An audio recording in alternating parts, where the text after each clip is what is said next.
साथियों नमस्कार, स्वागत है आप सभी का एक बार फिर से अपनी कलम अपने चैनल पर। दोस्तों, सवाल जवाब की 6वीं सीरीज, इस 6वें वीडियो में आज हम बात करने वाले हैं मुख्य सवालों को लेकर। मैं एक बार सवाल आपके सामने रख देता हूं, कौन कौन से सवाल हैं। इनके अलावा भी बातों में और सवाल आते रहेंगे। आपके इनसे संबंधित कोई सवाल है तो आराम से देख सकते हैं, और इनके अलावा कोई सवाल है तो आप कमेंट कर सकते हैं। स्नातक व बीएड में विषय, रीट के अंदर जो दोबारा विज्ञप्ति आएगी तो स्नातक में कौन से सब्जेक्ट जरूरी है और बीएड में कौन से सब्जेक्ट जरूरी है, वो पूरी बात आराम से करने वाले हैं।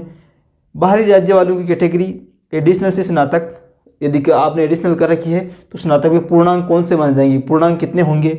डॉक्यूमेंट में, क्योंकि वेटेज जब निकलेगा 90 का तो कितने पूर्णांक में से निकलने वाले हैं। डॉक्यूमेंट में किसी का मिसेज है, नाम लिखा हुआ, मूल निवास संबंधी आपके जो भी सवाल है, जाति प्रमाण पत्र संबंधी जो भी आपके सवाल है, ईडब्ल्यूएस, ओबीसी, एससी, एसटी, उससे संबंधित।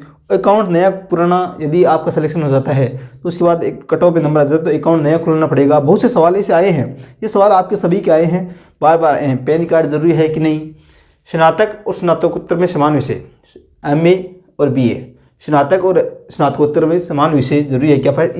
ये जो सवाल है वो सेकंड ग्रेड फर्स्ट ग्रेड के लिए है, तो स्नातक और स्नातकोत्तर में समान विषय जरूरी है क्या एमए के लिए, फर्स्ट ग्रेड के लिए, ठीक है।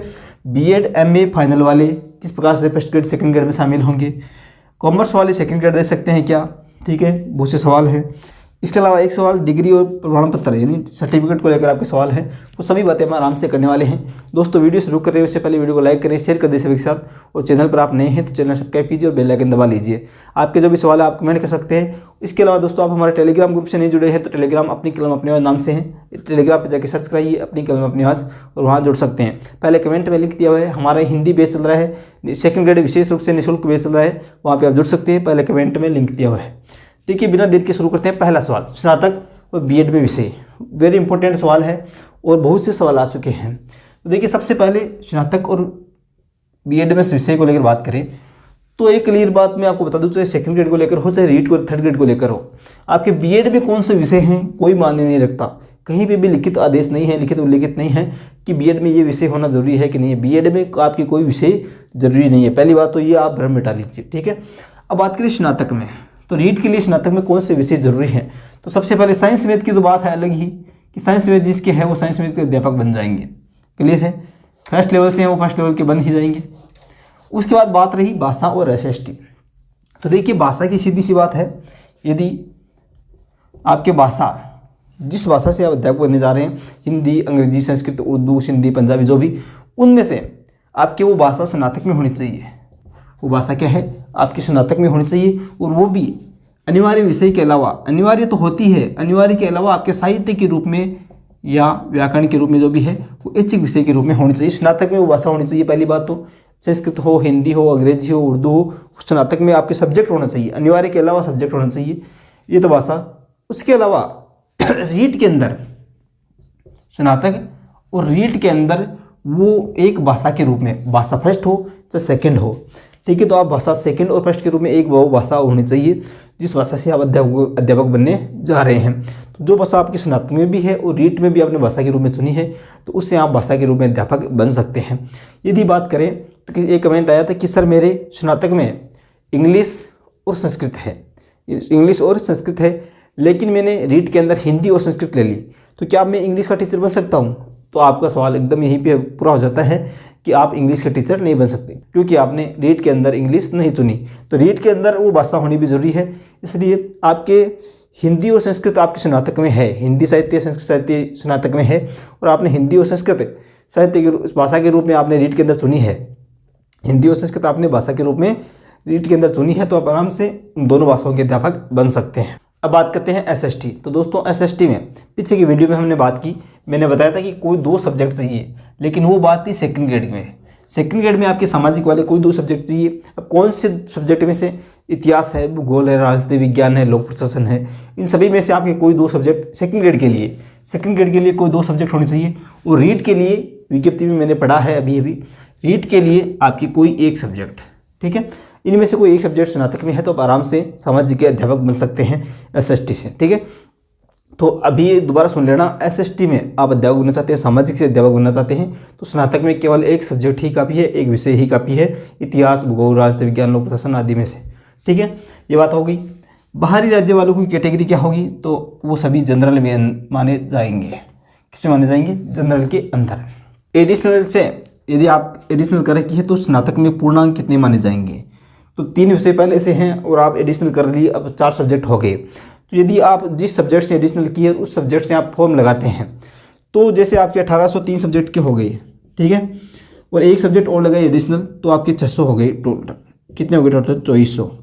अब 2400 में से आपके जो 4 सब्जेक्ट, चारों स्नातक के जो विषय हैं, उन चारों के 2400 पूर्णांक होंगे और उनमें से आपके पूर्णांक में से नंबर निकाले जाएंगे। तो इस प्रकार से एडिशनल के जो पूर्णांक हैं, एडिशनल के पूर्णांक और इन 3 सब्जेक्ट के पूर्णांक मिलाकर कुल पूर्णांक मिला बना दिए जाएंगे और उनमें से आपके परसेंट निकाले जाएंगे। देखिए डॉक्यूमेंट में मिस और मिस्टर नाम लिखा हुआ है, तो कोई कहता है कि मेरे 10वीं में MS लगा हुआ है नाम के आगे, कोई लड़की है तो MS लगा हुआ है, MRS लगा हुआ है लड़के के, जो भी, और उसमें स्नातक की है, BEd की, उसमें नहीं लगा हुआ, तो कोई प्रॉब्लम होगी क्या?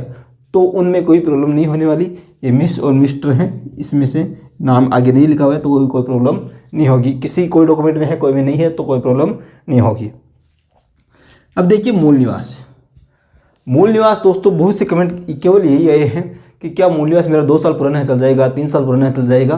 तो दोस्तों यदि आपके डिजिटल साइन वाला पीले कलर का इमेज से बना हुआ मूल निवास है तो आपका आराम से चल जाएगा। अब बात करते हैं जाति प्रमाण पत्र को लेकर। इसमें जो सवाल आए हैं आपके अलग अलग कैटेगरी के, जो EWS, OBC, SC, ST, इसकी वैलिडिटी जो है, वैधता है, उसको लेकर ज़्यादा सवाल आए हैं। तो EWS के बारे में बात करें तो EWS की वैलिडिटी रहती है 12 महीने, मार्च से अप्रैल, ठीक है। तो रीट को लेकर बात करें तो जैसे आपका अप्रैल में बनाया हुआ है, ठीक है, अप्रैल से लेकर मार्च तक उसकी वैलिडिटी है, ठीक है। अब मार्च तक यदि आपके काम में लेते हैं उसको EWS वाले को, तो ये मान्य हो जाएगा पुराने वाला 1 अप्रैल 2021 के बाद बनाया हुआ। लेकिन उसके बाद यदि काम में लेना है अप्रैल, मई, जून, जुलाई में, तो आपको नया बनाना पड़ेगा। और नया कब बनाना है? EWS की बात हो, OBC की बात हो, SC, ST की बात हो, आपकी विज्ञप्ति आ जाए, उस विज्ञप्ति की जो लास्ट डेट होगी उससे पहले बना लेना। अभी बनाने की जरूरत नहीं है, विज्ञप्ति आ जाए उसकी लास्ट डेट से पहले आप बना लेना। आपको ऐसा लगता है कि वैलिडिटी पूरी होने वाली है तो आप बना सकते हैं। OBC की बात करें तो इसकी वैलिडिटी रहती है 6 महीने, तो वो भी आप अगर ऐसा लगता है तो आप OBC जो विज्ञप्ति आएगी उसकी लास्ट डेट से पहले दोबारा नया बना लें। SC, ST की बात करें तो SC, ST की वैलिडिटी लाइफ टाइम रहती है, जो आपके बनाया हुआ है वही काम आ जाएगा। बहुत से सवाल आए हैं, ये जो आप EWS, OBC ये है, इससे हज़ारों सवाल आ चुके हैं, इसलिए ये बार मैं 2 वीडियो में बता चुका हूँ, लेकिन वापस बताना पड़ रहा है। अकाउंट देखिए, जब आपका सिलेक्शन हो जाएगा तो आप बहुत से सवाल ऐसे आए हैं कि अकाउंट नया खुलवाना है या पुराने वाला चल जाएगा, या पैन कार्ड चाहिए या नहीं चाहिए, जो मैंने डॉक्यूमेंट्स में बताए थे। तो देखिए अकाउंट यदि आपका SBI में पहले से है तो वो चल जाएगा, नया खुलाने की ज़रूरत नहीं है। अकाउंट एक बार ही होगा SBI में, आपका आधार लिंक है तो ठीक है, नया नहीं खुलेगा और पुराने वाला चल जाएगा। और पैन कार्ड की आवश्यकता होगी तो आप पैन कार्ड बनवा सकते हैं, और पैन कार्ड तो वैसे ही बना हुआ है लगभग सभी का, जिसका नहीं है वो बना सकते हैं, आगे काम आएगा। स्नातकोत्तर में समान विषय की बात करें तो आपके जैसे फर्स्ट ग्रेड की लेकर बात करें, फर्स्ट ग्रेड का ये सवाल है, फर्स्ट ग्रेड में स्नातक में और स्नातकोत्तर में समान विषय जरूरी है या नहीं?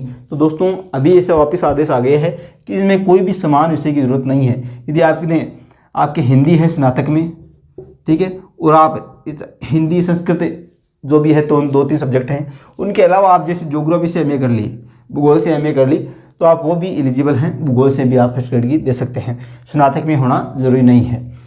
BEd और MA फाइनल वाले देखिए वो सेकंड ग्रेड फर्स्ट ग्रेड के लिए योग्य है क्या? तो देखिए किस प्रकार से योग्य होंगे वो। तो यदि आपकी एग्ज़ाम जिस तारीख को आपको एग्ज़ाम होगी, जिस डेट को एग्ज़ाम होगी, उससे पहले BEd फाइनल का या MA को फाइनल का रिजल्ट आ जाना चाहिए। एग्ज़ाम से पहले BEd फाइनल या MA फाइनल का रिजल्ट आ जाना चाहिए, तब आप एलिजिबल हैं।